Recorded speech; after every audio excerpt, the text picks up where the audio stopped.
Alors en fait, effectivement, on m'a donné ce sujet parce que on a dit, ben, tu es professeur, donc le partage du savoir, c'est ton métier.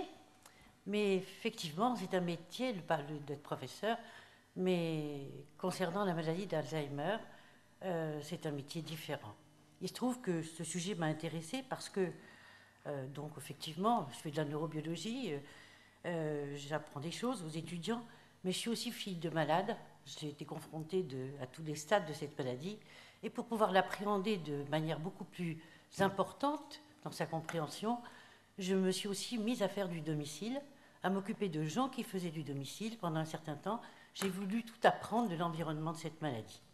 Et c'est donc que ce sujet, on ne peut pas le traiter en quelques minutes parce que le partage du savoir, tout dépend du stade de la maladie, tout dépend des situations dans lesquelles on se trouve, etc. Donc j'ai fait simplement le choix, sur ce sujet si vaste, de traiter quelques situations et quelques choses qui me venaient à l'esprit de par cette expérience, qui est une expérience, je dirais, pas très ancienne, mais qui, je pense, en discutant avec des médecins cliniciens que je n'étais pas, que je ne suis pas vraiment, j'ai eu l'impression souvent de leur apprendre des choses, très modestement, mais donc je me suis dit que finalement, c'était peut-être pas inintéressant. Alors, s'adapter à son auditoire pour le partage du savoir, ça s'appuie sur quelques règles de toute façon. Des règles qui ne sont pas spécifiques et qui sont vraies aussi bien pour des étudiants que pour d'autres. Elles s'appliqueront à l'entourage du patient, ces règles non spécifiques. Et d'autres sont plus particulières, qui s'appliqueront à l'entourage, mais aussi aux malades, surtout aux patients, et surtout à un patient avec toute sa singularité. Parmi les non spécifiques, celles qui nous concerneront le plus, c'est le respect du savoir de l'autre. On sous-estime toujours ce que les gens en face de vous savent. Et aujourd'hui, bien sûr, dès que les patients ou les familles ont quelque chose, ils vont sur Internet. Wikipédia, ça dit tout, mais quelquefois c'est un faux savoir, car il est mal interprété, il n'a pas été expliqué. Et donc, essayer de savoir ce que l'autre sait réellement, c'est vraiment la première étape. Et c'est ce qui permettra, entre autres, de déconstruire un faux savoir. Adapter son vocabulaire, mais au-delà, ne pas dire de choses inexactes. Ça, c'est fondamental. Ne pas mentir, même si on ne peut pas tout dire. Partager le savoir au sein d'un groupe, c'est quelque chose d'extrêmement intéressant. Je dirais, j'ai fait l'analogie avec des petits groupes de travaux dirigés avec des étudiants. Quand on fait un travail de groupe entre une équipe médicale et la famille, par exemple, bien des gens peuvent s'informer mutuellement de ce qu'ils savent.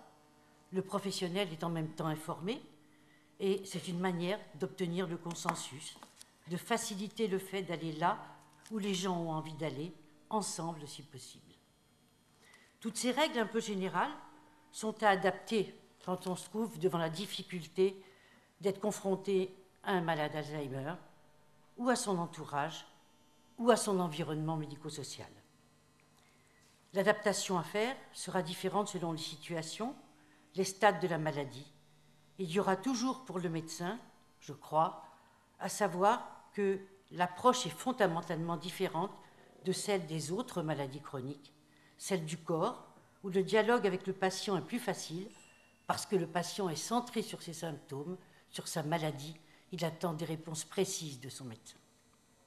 Il faudra tenir compte du déni des proches, de l'anosognosie du patient, et toujours tenir compte, quand on a le malade en face de soi, de ce fichu oubli à mesure qui fait que si le malade vous a dit oui, il ne se souvient plus 2 secondes après qu'il vous a dit oui.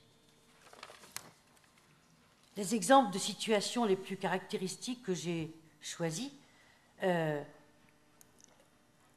pour ces exemples-là, il me semble que c'est tout le savoir-faire d'un partage de savoir qu'il faut mobiliser.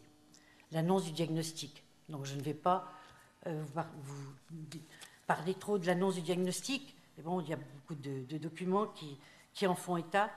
Mais essayez de savoir ce qu'est la vraie demande. Le dialogue doit s'instaurer pour essayer de savoir ce qu'est la vraie demande des familles, ce qu'est la vraie demande du malade en particulier.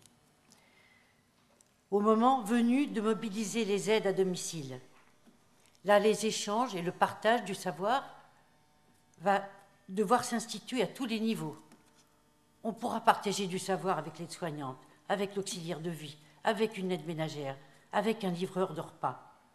Livreur de repas, pourquoi? Mais quand le livreur de repas arrive et que le malade a un stade encore, donc est tout seul à son domicile, le livreur de repas qui lui dit il faut faire chauffer ça au micro-ondes. Oui, mais quand le livreur est parti, le malade a oublié qu'il faut faire chauffer au micro-ondes. Donc, le chauffeur de taxi qui vient chercher pour emmener à l'accueil de jour, le chauffeur de taxi doit être formé. Il doit être formé aussi. Il doit savoir que le patient, il a les clés dans son sac et qu'il peut-être il va oublier qu'il a les clés dans son sac et qu'il ne pourra pas ouvrir sa porte. La troisième situation, préparation de l'entrée en institution. Préparer une entrée en institution, ça nécessite d'en parler longtemps avant, de préparer tout l'environnement familial, de préparer le malade. C'est extrêmement difficile.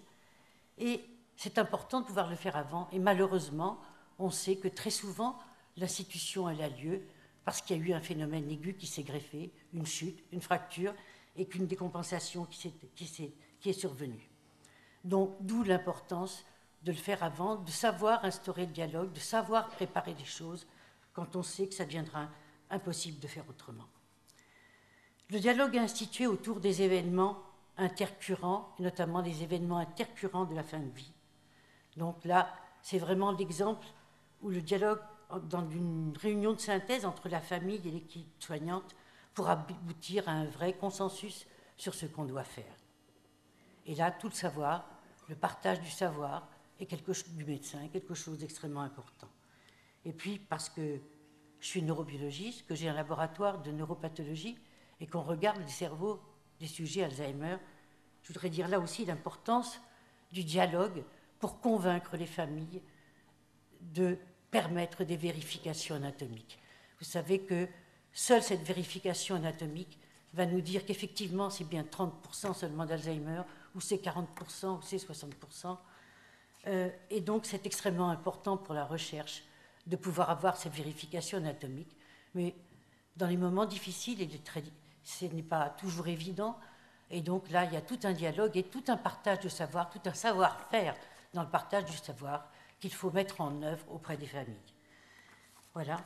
Et donc face à cette maladie, ma conclusion, c'est que face à cette maladie d'Alzheimer, dans toutes ces situations, ce qui me semble important, c'est de savoir ce que pensent les autres, ce qu'ils savent et ne veulent pas savoir, ce qu'ils ont compris, ce qu'ils disent et où disent avoir compris, et où se situe leur vraie demande.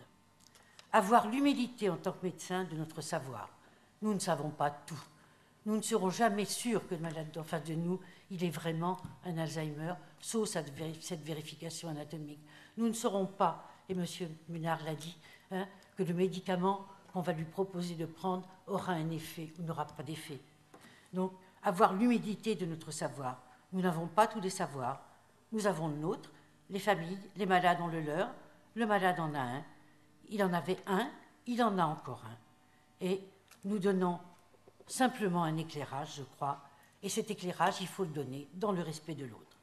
Ce qui importe, c'est la complémentarité des savoirs. Mettre en commun pour faire quelque chose. Partager ce savoir pour donner du sens.